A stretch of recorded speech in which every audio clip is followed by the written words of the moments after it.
ஆனால் சீனர்களை வந்து அவங்க கொண்டு வர கிடையாது. அவங்களாம் வந்தாங்க, வந்து பிஸ்னஸ் பண்ணாங்க, டீன் இண்டஸ்ட்ரியில் வேலை செய்ய அவங்களே வந்தாங்க சீனர்கள்.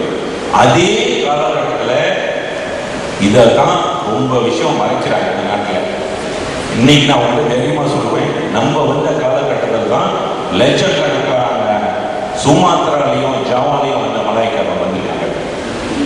1888 பிறகு வரைக்கும் எத்தனை சுமாத்ரா ஜாவா வந்தாங்க போனாங்கிற கணக்கு நம்ம கிட்ட இருக்கு. அவங்க போய் சொல்ல முடியாது. நாங்கெல்லாம் பூமிய புத்திரான்னு சொல்றது பொய்.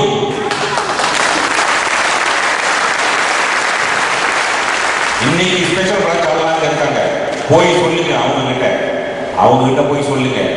நம்ம பிரச்சனையை அவங்க தீர்வு கொடுக்கலன்னு சொன்னா இந்த டாக்குமெண்ட் நான் ஏற்கிறேன். நான் எந்த பயமும் கிடையாது.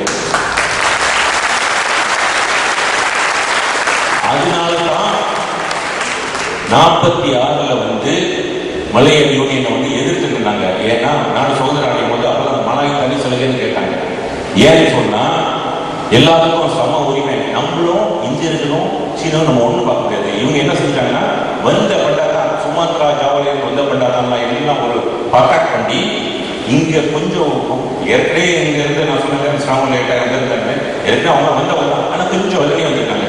ஒரு 1600 சொச்சம் 1500 சொச்சத்துல வந்தவங்க அவங்களாம். அப்ப பிறகு வந்தவங்க நம்ம காலகட்டத்தில் வந்தவங்களாம் நாய்க்கிழமை சுமாத்ரா என்ன செஞ்சாங்கன்னா சுல்தான் ரெட்டியோ அங்க உள்ள பிண்டாத ரெட்டியோ பர்ஃபெக்ட் பண்ணிட்டு நம்மளாம் ஒழிக்கணும், நம்மளாம் ஒரு மாதம் நம்மளாம் ஒன்றும் இருக்கணும்னு சொல்லி இவங்களை நம்மளை ஏமாற்றிடுவாங்கன்னு சொல்லி சூழ்ச்சி பண்ணி அப்ப ஆரம்பிச்சாங்க. பிரிட்டனோட சேர்ந்து தான் சூழ்ச்சி பண்ணாங்க. பிரிட்டன் என்ன சொன்னாங்க, இவங்களோட ஜனத்தொகை நம்ம ஏற்றணும், இவங்களாம் ஒரு மதத்தில் உள்ளவங்க, இவங்களுக்குலாம் நம்ம சப்போர்ட் பண்ணணும்னு சொல்லி அவங்களுக்கு ஸ்பெஷலா நிலம் திட்டம் கொடுத்தாங்க. எப்படி நம்மளுக்கு ப்ராமிஸ் பண்ணாங்களோ அவங்க கிட்ட ப்ராமிஸ் பண்ண கிடையாது, அவங்களே வந்தாங்க, நம்மளை கூட்டிட்டு வந்தாங்க, ப்ராமிஸ் பண்ணி கூட்டிட்டு வந்தாங்க. மலாய்க்காரவங்க வரல, அவங்களை கூட்டிட்டு இவங்க வர சொல்ல, அவங்களே தான் வந்தாங்க. ஆனா வந்த இடத்துல நிலம் திட்டம்னு 1890 ஆரம்பிச்சாங்க மலாய்க்காரவங்களுக்கு நிலம் திட்டம் அப்படின்னு. அதனால தான் இன்னைக்கு மல்லே ரிசர்வேஷன் சொல்றாங்கல்ல. ஏன்னா ஏற்கனவே உள்ளதுன்னு சொல்லி போய் சொல்றாங்க, அதெல்லாம் போய் ஏற்கனவே இல்லை.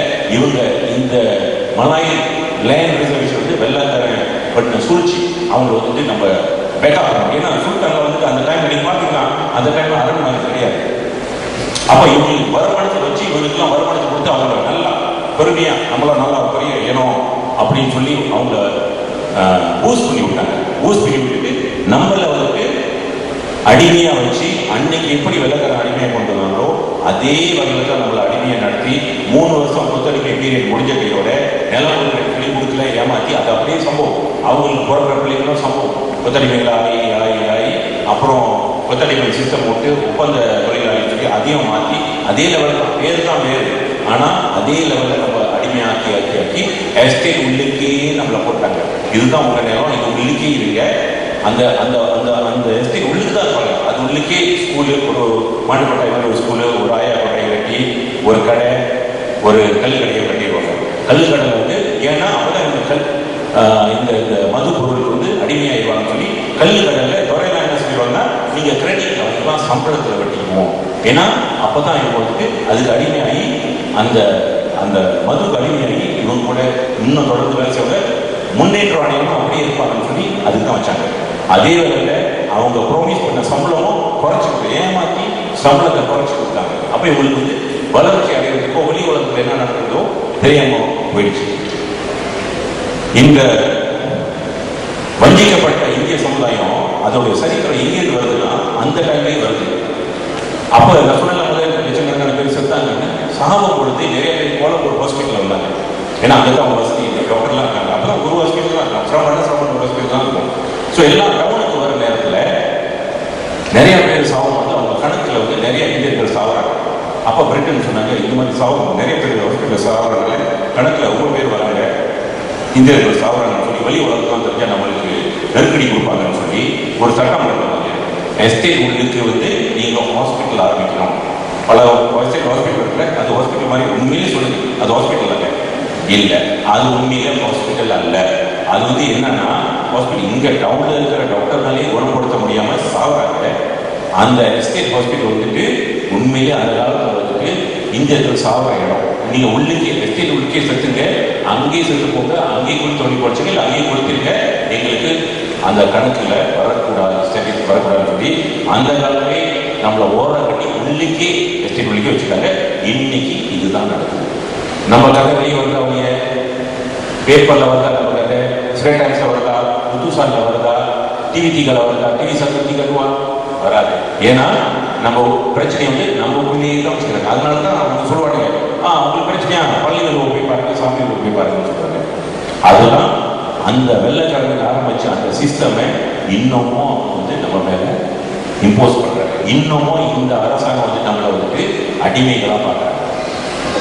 ஆக இந்த சிவில் வழக்கு வந்துட்டு உண்மையிலே என்னன்னு சொன்னா நம்மளுடைய பிரிட்டன் நம்ம மேல கடமைப்பட்டிருக்கு.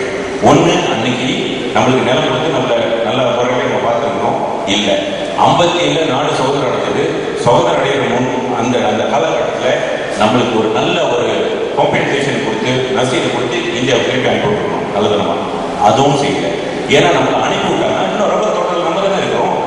நாடு சுதந்திரம் அடைஞ்சாலும் கம்பெனி ஓனர்ஸ்லாம் யாரு? வெள்ளைக்காரவங்க தான். ஸோ மலையாவும் வெங்கரப்பாயும் இவங்களோட பிசினஸும் போயிடும். இந்தியர்கள் தேவைன்னு சொல்லி இன்னமும் நம்மளுக்கு தான் வச்சிருக்காங்க. அப்ப 47 வந்து இந்தியா சுதந்திரம் அடைஞ்சது. மலையா 57. இந்த 10 வருஷம் கேட்கல நம்ம யாரோட சிட்டிசன். 48ல இந்தியா ஒரு வருஷம் பிறகு இந்தியா ஒரு சட்டமன்றம் வந்து 3 வருஷத்துக்குள்ள எங்க இருக்கிற இந்தியாக்காரங்களாம் உள்ள வரலையோ உங்க பரிச்சயம் முடிஞ்சு அப்படின்னு சொன்னாங்க.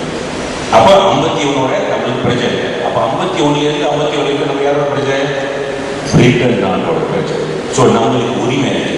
அப்ப பிரிட்டன் நாட்டோடைய பிரச்சனை சொன்னா ஒரு பிரிட்டன்ல இருக்கிற வெள்ளைக்காரனுக்கும் நம்மளுக்கும் ஒரே உரிமை தான்.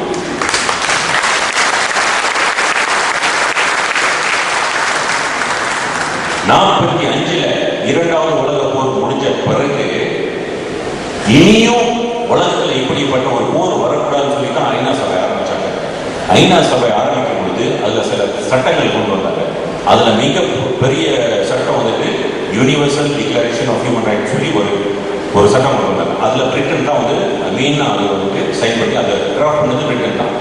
அப்ப எல்லா யூரோப் நாடும் முதல்ல யூரோப்ல இருந்து ஆரம்பிச்சாங்க. அப்புறம் யுனைடெட் நேஷன்ஸ் வந்தது. யூரோப் வந்து கவுன்சில் ஆஃப் யூரோப். இப்ப European Union Council of Europe வந்து என்ன சொல்லுச்சுன்னா, இந்த மனிதனுக்குள்ள இனி ஒரு கான்ஃபிளிக்ட் வராத, கான்ஃபிளிக்ட் நடக்குது, ஒரு போர் நடக்குதுன்னு சொன்னா ஒரு மனிதன் இன்னொரு மனிதனா தாழ்வா பார்க்கறதுனால தான் உலகத்துல போர் வருது.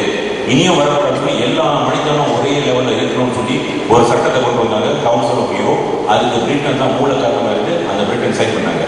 சைன் பண்ணி அதுக்கப்புறம் ஒரு கொஸ்டின் வந்தது பிரிட்டனுக்கு. இப்போ உங்களோட காலனியா இருக்க அந்தந்த காலனியில வந்து நீங்க இந்த சட்டத்தை அமல்படுத்துவீங்களா அப்படின்னு ஒரு கேள்வி இருக்கு. பிரிட்டன் வந்து அதை பதில் கொடுத்தாங்க. எங்களோட காலனி எங்க இருக்கும் அங்க உள்ள குடிமக்களுக்கு நாங்கள் வந்து சமத்துவம் கொடுப்போம் அப்படின்னு சொல்லுவாங்க. ஸோ நம்மளுடைய இந்த சிவில் வழக்கு வந்து ஆக்சுவலி 2 வகையா பிரிக்கணும். 2 ப்ராப்ளம். ஒன்று பிரிட்டன் நாட்டில் அவங்க கோர்ட்டில் ஒன்று நம்ம ஃபைல் பண்ணிட்டோம். அதில் ஒரு வகை. இன்னொரு சான்ஸ் நம்மளுக்கு இருக்கு. இங்க நம்ம தோத்தாலும் கூட தோக்கிறது வழி இல்லை. இங்க ஏதாவது சூழ்ச்சி நடந்தாலும் கூட யூரோப்பியன் யூனியன்ல திருப்பி அவங்க கருத்தை பிடிக்கிறதுக்கு நம்மளுக்கு ஒரு வாய்ப்பு.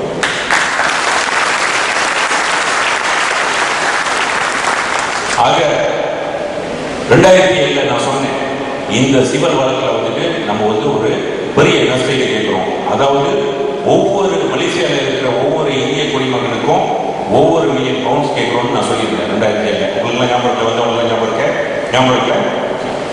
ஆனா நான் சொன்னதை வந்துட்டு எல்லாம் திருப்பி இந்த போலீஸ் ஸ்டேஷன் கலெக்ட் பண்ற வேலை எல்லாம் திருப்பி ஏமாத்திட்டாங்கன்னா எல்லாத்துக்கும் ஒரு மில்லியன் சொன்னீங்கன்னா ஏமாத்திட்டாங்க அப்படின்னு சொல்லுவாங்க. அந்த வதந்தியை படைக்கிறாங்க. அப்புறம் பாத்தீங்கன்னா 5 பேர் உடைச்சிட்டாங்க சொல்லி அப்புறம் அப்படியே படிக்கிறாங்க. அது ஒரு பொருட்டு. இப்ப நான் வந்துட்டு நான் உள்ள பத்தியா பாஸ்போர்ட் கொடுத்துட்டாங்க கவர்மெண்ட் வாங்கிச்சு. அது ஒரு இதே தான் சொல்லிட்டு இருப்பாங்க. ஸோ இந்த கட்டத்தில் வந்துட்டு அன்னைக்கு நான் சொன்ன